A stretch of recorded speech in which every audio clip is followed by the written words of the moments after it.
আসসালামু আলাইকুম। আমার নাম মোহাম্মদ তানভীর হাসান সৈকত। আমি নাট্যকলা বিভাগে মাস্টার্সে পড়ছি। আসন্ন ডাকসু নির্বাচনে সম্মিলিত শিক্ষার্থী সংসদ থেকে আমি সদস্য পদে লড়ছি।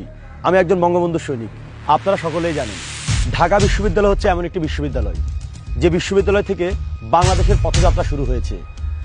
100 বছরের দ্বারপ্রান্তে দাঁড়িয়ে ঢাকা বিশ্ববিদ্যালয় এখনও একটি পূর্ণাঙ্গ বিশ্ববিদ্যালয় হয়নি।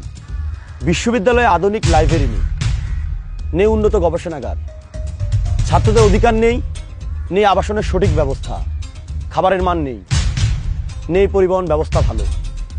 এই নেই জাতাকলেই পিষ্ট সাধারণ শিক্ষার্থীরা। এর দায়ভার কার? আপনার, না আমার, না প্রশাসনের?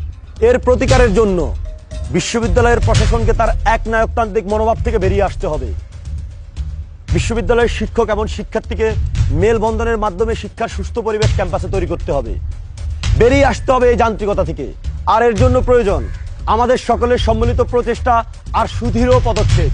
এই তো সেদিন কোটা সংস্কার আন্দোলনে সাধারণ শিক্ষার্থীদেরকে বাঁচাতে গিয়ে পুলিশের বুলেটের সামনে বুক ফিটিয়ে দাঁড়িয়েছিলাম আমি।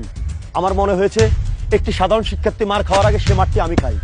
একজন ছাত্র সংগঠনের নেতা হিসেবে বকশীবাজারে ছাত্রদেরকে বাঁচাতে গিয়ে আহত হয়েছিলাম।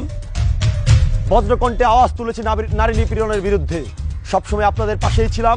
যদি আপনারা মনে করেন আমার দৃষ্টি হোক আপনাদের দৃষ্টি, আমার কণ্ঠস্বর হোক আপনাদের কণ্ঠস্বর, তাহলে আসন্ন ডাকসু নির্বাচনে সম্মিলিত শিক্ষার্থী সংসদ থেকে আমাকে সদস্য পদে নির্বাচিত করুন। আমার ব্যালট নাম্বার 44। আমার নাম মোহাম্মদ তানভীর হাসান সৈকত। ধন্যবাদ সবাইকে।